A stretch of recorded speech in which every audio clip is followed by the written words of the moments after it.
So what's my talk? Hopefully what I'm going to try and talk about here is, and sorry, just before I get going, I need to work on my persona, because when I had the privilege of meeting Kusum at drinks in the early night, she goes, "Are you the angry financial journalist that I've seen on YouTube?" I was like, "No, I'm just frustrated, Kusum." So right, let's start off, and Pete Fullion said, "You must come to BizNews. It's amazing. You meet these really smart entrepreneurs. They're fantastic." But those of you who follow me on LinkedIn know that I don't like to take things at face value. I like to do my own work. So I'm going to do some work, and I need some audience participation here. And in terms of which region we're going to invest in. Okay, so here we've got which region should we invest in.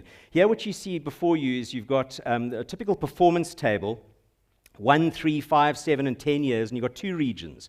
Region A and Region B, and you can see Region A has done 19% of the last year, 32% compounded, etc. I mean, these are compounded returns, big numbers.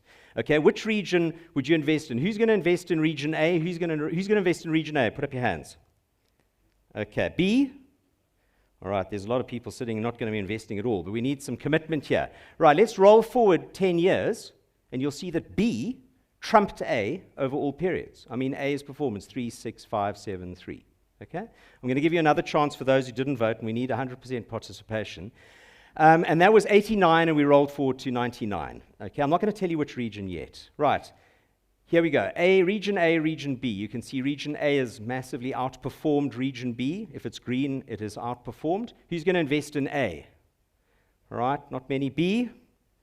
Okay, probably B a marginal winner. Let's roll forward 10 years, and you can see that B won. Okay, again. Or last chance, and that's 2008 to 2018. Last chance. A, 5, 1, 3, 2, minus 1. B has done 12, 9, 11, 10, and 7. Okay, I need 100% commitment here. Who's going to invest in A? Not many. Who's going to invest in B?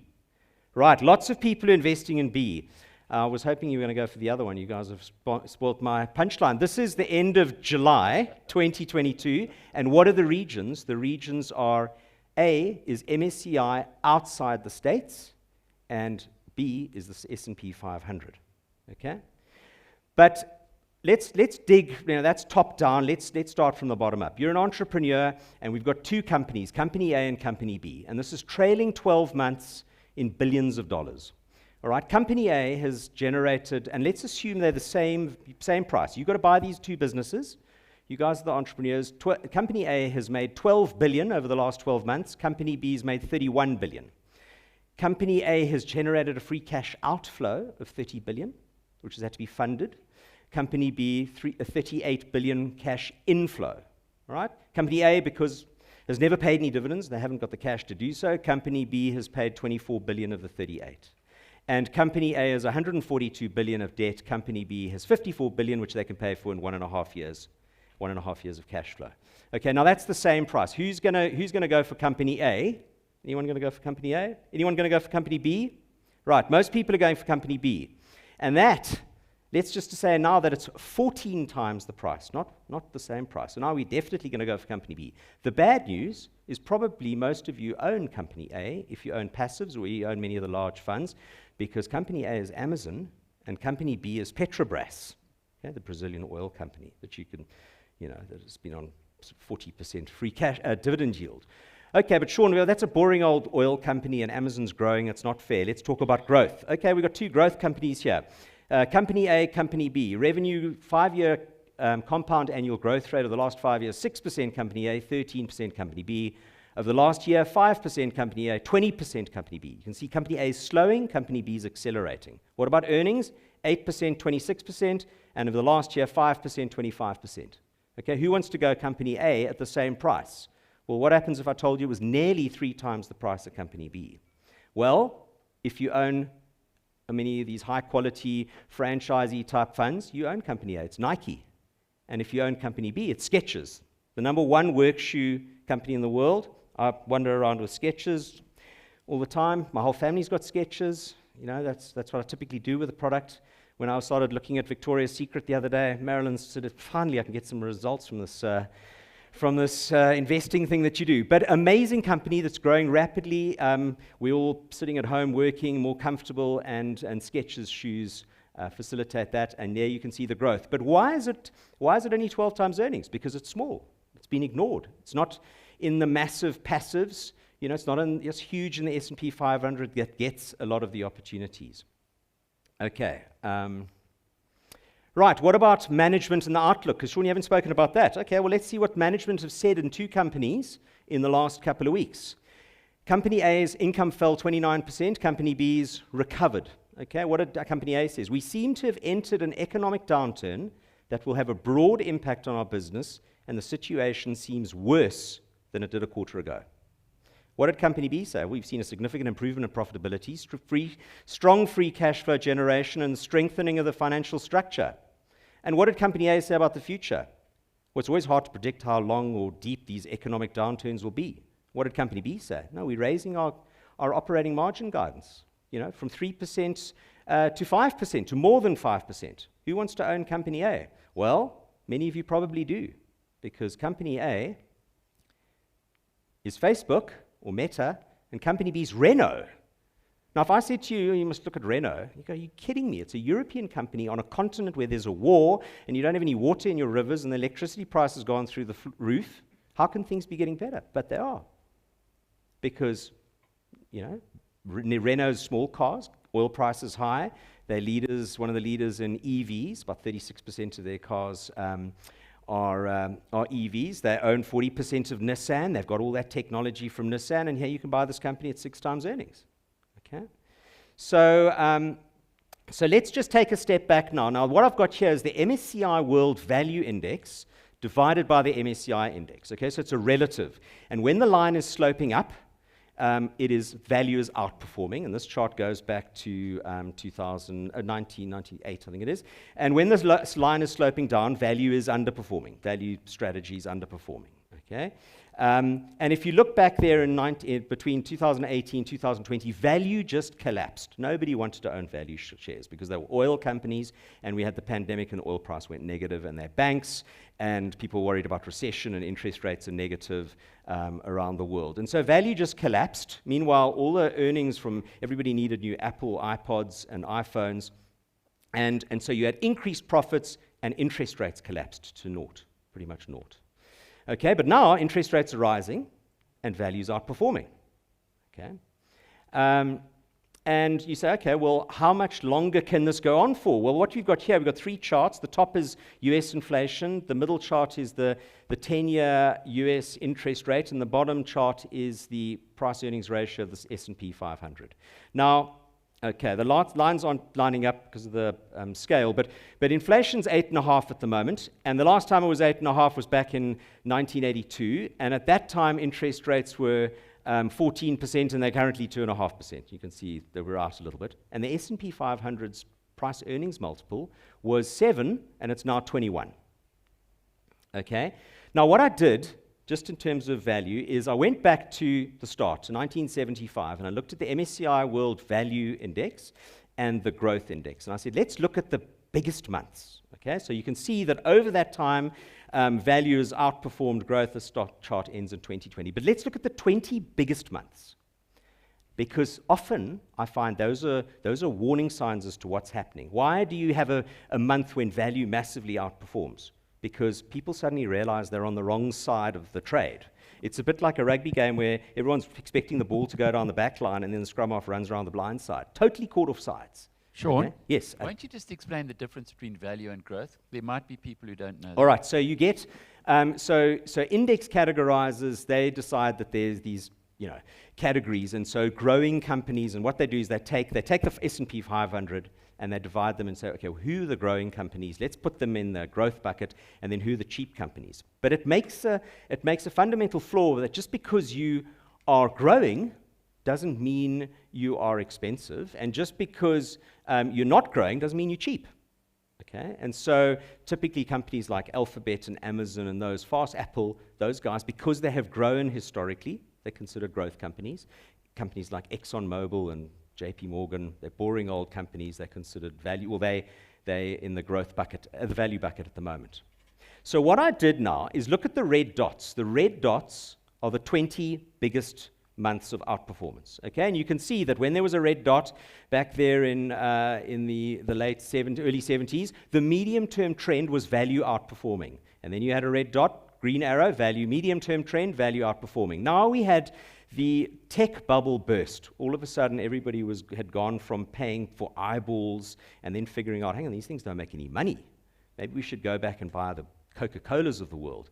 And so you had a cluster of red months when value massively outperformed. And look what happened after the cluster. You had quite a meaningful outperformance. Now, we last had a red dot before that when this chart ended, back in 2009, and value massively underperformed. Why did value massively underperform? We were in an environment of low inflation and low interest rates and quantitative easing and global stability. And because we had global stability, everybody was sending their manufacturing off to China. And what do we have now? We've got high inflation. We've got the exact opposite. We've got rising interest rates. We've got quantitative tightening. We've got instability. You know, there's now war, and there's talk about war in Taiwan. And we've got onshoring. People are saying, I don't want to build, have manufacture all my medical equipment in China. I want to bring it back. And what does that do? That drives inflation. Okay, so the world has completely pivoted in the last 18 months. And what has that done to values' relative performance? Look at all those clusters, those big months of massive outperformance. And what does that mean? Well, I think it means that value is going to outperform. And the month ended yesterday, and I haven't run the numbers yet, but I'm pretty certain we had a red dot in August. And so that's what I think. And there are fundamental reasons as to why value should outperform, because the things have changed. Now, the question is, what's interesting is when I ask people, do you think the world's changed in 18 months? They go, yeah. And they say, well, have you changed? Have you pivoted your investments? Or are you in the same funds that did well for you under the last environment? Oh, no, I haven't done that. Okay, so that is, have you changed your investments? And that's the interesting thing. And the reason, and let's talk to tech, because tech makes up, if you look at Tesla and you add the gaming companies and all the rest, you're looking at nearly 40% of the S&P 500 is in technology-related companies. And let's look at how fast those companies are growing. Well, what you've got here is the average revenue growth for Apple, Amazon, Google, Meta, and Microsoft. That's average revenue growth. And it's rolling years. So every quarter, you take the last 4 quarters rolling growth. Okay? And what do you notice? You notice that in 2018, it was growing. That's when ETFs were getting all the flows, and so all money was flowing into those companies. Then it started slowing. Then you had the pandemic. And there you can see that sharp acceleration where everybody said, finally, it's bringing forward the growth. This is the new environment. This is it. Well, look at the red bar. That is the growth in the last quarter. The average growth for those guys. That's all slowed. Okay, meanwhile, they're hiring employees. This is just revenue. Earnings was even worse. Now look at the next 2 quarters. That is consensus earnings. If those consensus revenue numbers are right, and normally they're too bullish, okay, you'll have the average growth will be 5% for that little basket of companies at a time when people are paying 25, 30 times earnings. Okay, so the problem is you need to re-accelerate the growth. But how do you re-accelerate the growth? Because in 2015, if you added all the revenue of those 5 companies together, you got to $500 billion. And if you add the revenue together today, $1.5 trillion. Trying to move a $1.5 trillion needle is much harder. Okay, so great, then I'll buy a value ETF. Well, this is the book value. The blue bars are book value, and there's the share price. You can see it's above book value. And this company has grown earnings at 7% compounded. Last year's fallen, paying 1.7 times book value for this, net assets. And it pays a dividend yield of 3.5%. Or, on the right, you've got a company which has also grown book value. Okay, it's grown earnings at 10% faster. Earnings last year's been faster. And you're paying 1/3 of the price. Well, what is the company on the left? It's JP Morgan. And what's the company on the right? Sumitomo Mitsui Financial Group. Japanese company. Are you kidding me? No, Japan have just been paying out the dividends and adding book value, and nobody knows about them, and everyone's forgotten about Japan, and it's an amazing country. They don't have the wage inflation that the US and Europe have right now. Their interest rates hopefully are going to go up. I don't know how inflation's 2%. So I think it's really interesting. I think Japan's very interesting. So last question. Okay, Company A, we do believe we saw a macroeconomic headwind that impacted our business. Company B, we're seeing strong revenue growth across all businesses. What did Company A say about the future? We'll leave the forecasting for you. We've got no idea what's happening out there. We'll leave the forecasting for you. What did Company B say? On the back of these strong outcomes, we're highly confident that we're going to deliver 2025 financial targets. A complete difference. Well, what's Company A? Apple and Google. Apple's the top one. Google said, we'll leave the forecasting for you. These guys have got more AI than you can shake a stick at, and they're going to leave the forecasting to us. SocGen. Who would have thought a French bank? And this is the point. So, hopefully that kind of answers the question, where are the opportunities? Well, I tell you where they're not. I had a fantastic chat to that amazing man, Mr. Adrian Gardner. And, when he started Shamwari, he bought this land. And I recalled that. I mentioned it to him. I said, you bought Ciskei farmland. Who was looking at Ciskei farmland? And he got a great deal because it was mispriced because no one was looking there. Okay?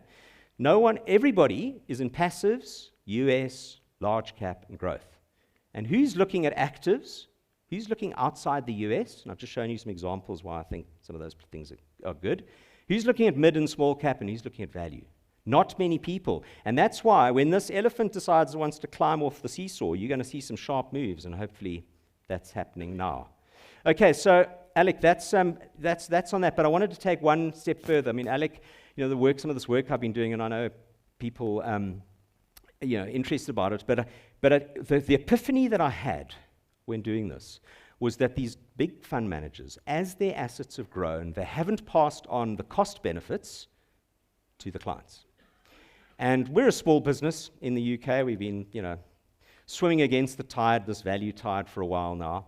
And so we came up with a pledge. And I put the pledge on the presentation the other day, but it's always been on our website. This has been on our website, but for the purposes of our presentation, I didn't want to muddy the waters. So you'll see what it says on the website.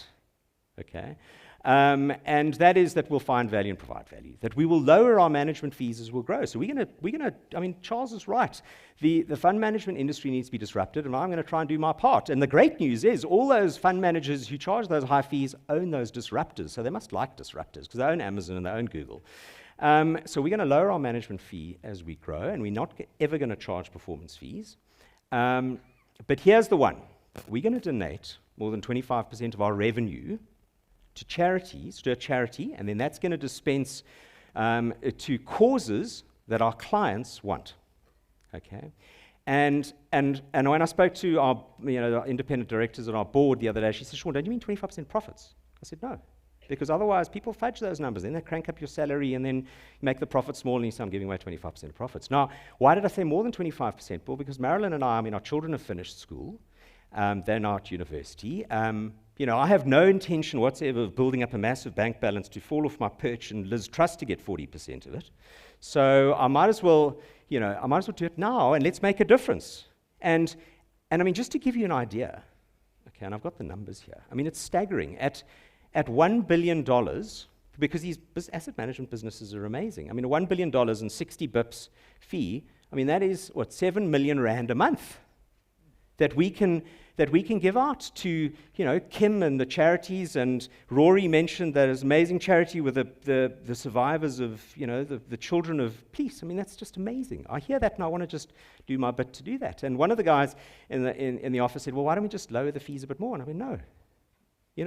We're going to charge a fair fee, which I think is a fair fee, and then we're going to make a difference.